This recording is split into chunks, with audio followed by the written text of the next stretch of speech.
Good afternoon বন্ধুরা, কেমন আছো? আশা করি ভালো আছো। আমরা খুব ভালো আছি। আজকে সকাল থেকে সময় পাইনি একদম ভিডিও শুরু করার। আজকে খুব ব্যস্ত হয়ে গিয়েছিলাম। ঠিক আছে, চলো বেশি বকবক করবো না। দুপুরবেলা আজকে একটা নতুন রেসিপি শেয়ার করব।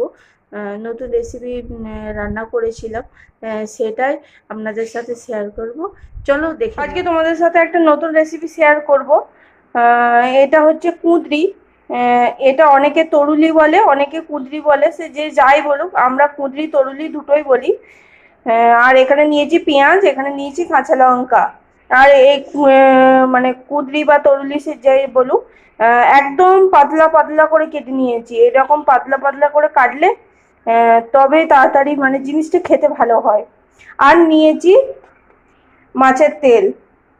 মাছের তেল আমার বেশি ছিল না, আমাদের পেলো না আসলে, অল্পই পেয়েছে, তাই অল্প দিয়েই করব।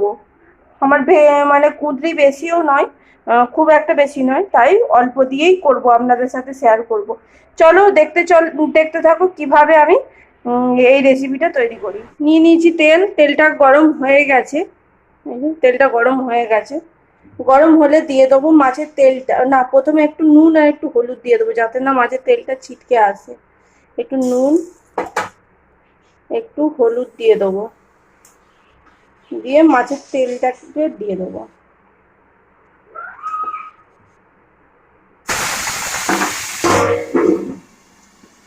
দিয়ে চাপা দিয়ে দিলাম, ফাটবে তো। একটু যেই ভাজা ভাজা হয়ে যাবে, এই যে কুঁদরি, পেঁয়াজ, কাঁচা লঙ্কা সব দিয়ে দেবো।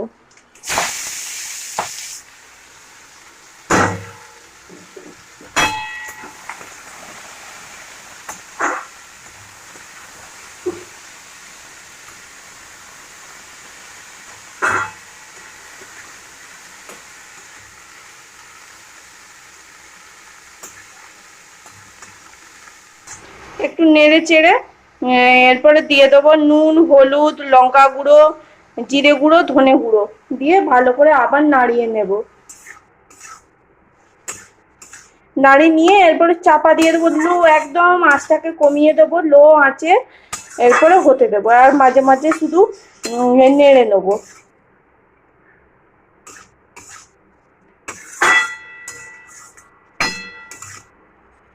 এর থেকে জল বেরোবে, জল বেরোই ওর থেকে সেদ্ধ হয়ে যাবে, ভাপেই সেদ্ধ হয়ে যাবে। একদম বসিয়ে দেবো চাপা দিয়ে, এবার অল্প আঁচে হতে দেব। একটু টাইম লাগবে। এই দেখুন কতটা কমে গেছে। এরকম করে একটু একটু করে নেড়ে দিতে হবে মাঝে মধ্যে একবার করে, নাহলে তলায় লেগে যাওয়ার ভয় থাকে। একদম কমে একটুখানি হয়ে যাবে, এই জিনিসটা হাফ হয়ে যাবে। ঠিক আছে, চলো আবার চাপা দিয়ে দিই। এই দেখুন একদম কমে গেছে। আমি একটু নুন কম লাগছিল বলে একটু নুন দিলাম। একদম কমে গেছে, রেডি হয়ে গেছে। এই দেখুন দারুণ খেতে হয়েছে। আমি একটুখানি মানে নুনটা চাখার জন্য নিয়েছিলাম, দারুণ হয়েছে। এভাবে বানিয়ে দেখবেন, ভুলবেন না কোনো দিন, খেয়ে ভুলবেন না কোনো দিন। ঠিক আছে, চলো এভাবে একবার বানিয়ে খেয়ে দেখবেন, খেতে দারুণ হয়, দারুণ হয়। আর আমি এখানে মেয়েকে পড়াচ্ছি। আজকে সকালে সন্ধেবেলায় পড়তে বসিয়ে নিয়েছি, নালে অনেক রাত হয়ে যাচ্ছে। পড়াতে অনেক রাত হয়ে যাচ্ছে, তারপরে হচ্ছে আমার রান্না করতেও দেরি হচ্ছে, ওই জন্য সকাল করে নিয়ে বসে পড়েছি। এই যে মেয়েকে আজকে পড়িয়ে নিই, আজকে তার জন্য সকাল করে বসিয়ে নিয়েছি। আজকে বাজে হচ্ছে 6:30, ওই জন্য বসিয়ে নিয়েছি। ঠিক আছে, চলো। ঠিক আছে, আজকের মতো ভিডিওটা এখানেই শেষ করছি। আশা করি ভালো লাগলো। আজকের মতো টাটা। ভালো থাকবেন, সুস্থ থাকবেন, সাবধানে থাকবেন।